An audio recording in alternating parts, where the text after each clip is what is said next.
Руханият Әбу Насыр Әл-Фараби мұражайы мемлекеттік коммуналдық қазыналық кәсіпорны. Мәдени мұра мемлекеттік бағдарламасы аясында Мәдениет министрлігінің келісімімен Оңтүстік Қазақстан облысы әкімдігінің 2011 жылғы 3 наурыздағы номері 43 қаулысымен 18 наурызда ашылды. Мұражайдың құрылуы мәдени мұрамызға әлемде теңдесі жоқ ұлы ойшыл ғұлама, заманымыздың Аристотелі, жерлесіміз Әбу Насыр Әл-Фараби және оның арғы ізбасарларының құндылықтарына деген құрмет болып табылады.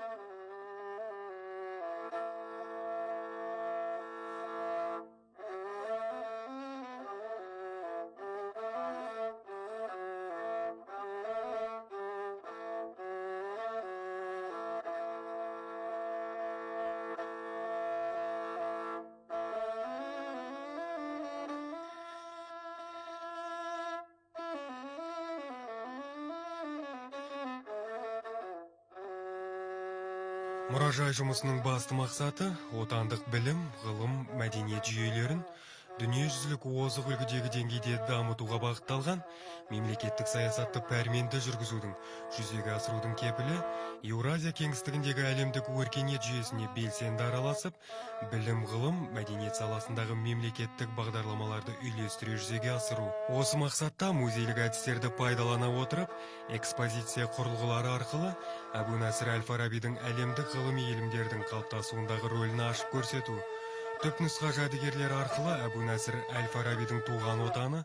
Қазақстанның тарихын, өзіндік мәдениетін көрсету. Қазақстан Республикасының саяси тарихы мен рухани және заттық мәдениетіне археологиялық, этнографиялық, фольклорлық жәдігерлерге Әбу Насыр Әл-Фараби және оның ізбасарларына қатысты дүниежүзіндегі барлық көне қолжазбалар мен қолжазба кітаптарды, сирек кітаптар мен басылымдарды, заттай жәдігерлерді жинақтап, адамзаттың ежелгі өркениет дәстүрін Еуразия кеңістігіне таратқан Александрия кітапханасының идеяларын одан әрі жалғастырып, түркі өркениетінің гүлдену дәуірінің негізін қалаған Отырар кітапханасының үзіліп қалған дәстүрлерін қайта жаңғыртып, Еуразия кеңістігіндегі өркениеттің өткені мен бүгінін келешекке жалғастыратын білім мен мәдениет ордасы руханияты Әбу Насыр Әл-Фараби мұражайына шоғырландырып, ғылыми ұйымдастыру, ғылыми зерттеу, ғылыми мәдени қызмет көрсету, ғылыми білім беру, ғылыми мәдени ағарту жұмыстарын кешенді түрде жүзеге асыру арқылы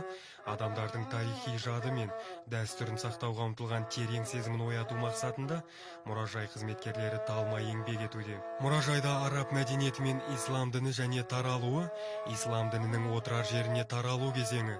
Отырардың Қарахандық билеушілері, Қазақ хандығы, Шаһар-ұлы жібек жолының бойындағы ірі сауда,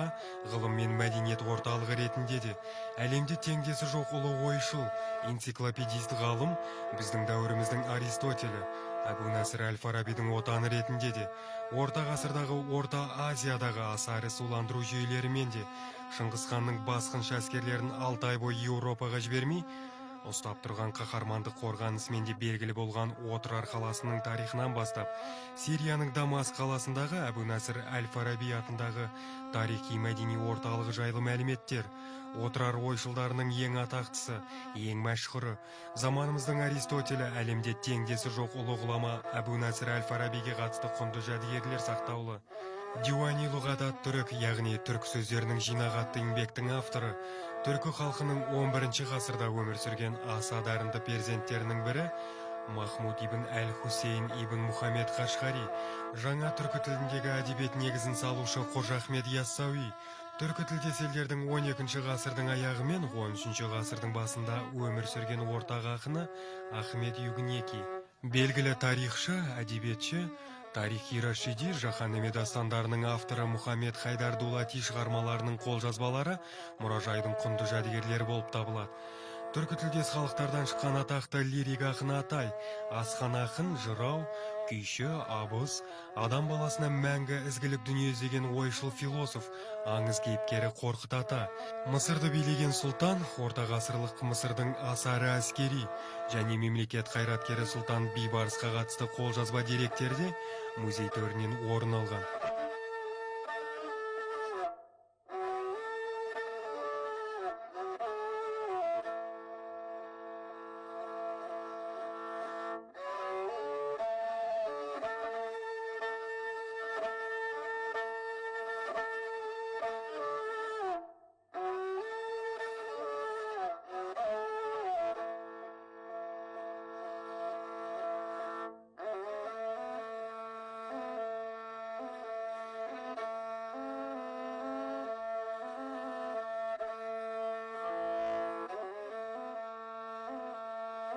Қазақ, Қарақалпақ, өзбек халықтарының ауыз әдебиетінің жанашыр жинаушысы,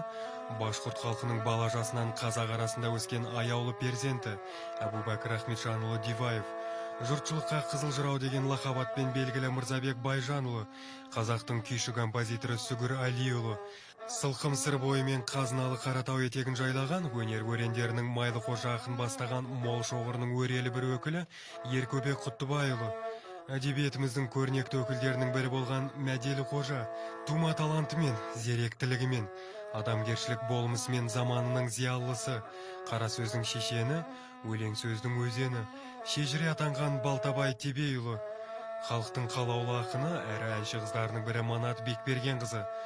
бұқарашылдық бағыттағы жыр толғауларымен даңқы шыққан Құлыншақ Кемелұлы, Ақтабан шұбырынды оқиғасының бар зұлматын бастан өткерген жырау, қолбасшы қазақтың көне жыраулық мектебінің белді өкілі дипломат Ақтанберді жырау, дастаншылдығымен даңқы шыққан Нұралы Нысанбайұлы, айтыс ақыны ретінде танылған Ысқақ Құлыншақұлы, отырардан шыққан атақты суырып салма ақын Тәушен, ұлы сазгер Шәмші Қалдаяқов, ақын Қаныбек Сарыбаев, халқымыздың талантты ақын қызы Әселхан Қалыбекова, республиканың еңбек сіңірген қайраткері, фольклортанушы, филология ғылымының докторы, профессор, академик Рахманқұл Бердібай секілді тағы басқа оңтүстік атырабының әйгілі ақын жазушы,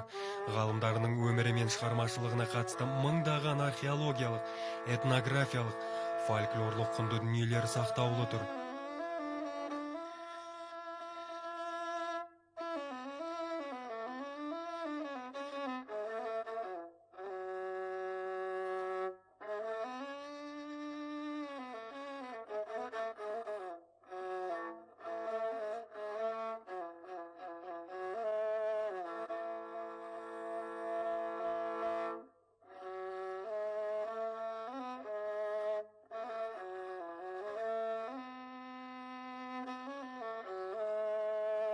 Руханият Әбу-Нәсір Әл-Фараби мұражайының алдағы маңызды міндеттерінің бірі Қазақстан Республикасы Конституциясы мен заңдар аясында қазақстандық ұлттық рухани құндылықтарды құрметтеуге,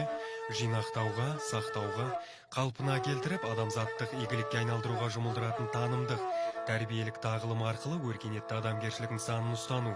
ұрпақтар арасындағы тарихи сабақтастықты, үндестікті орнату, отандық руханиятты қастерлеу арқылы патриоттық асқақ сезім құлшынысын оятып, халықтың рухани мәдени топтануын қамтамасыз ету.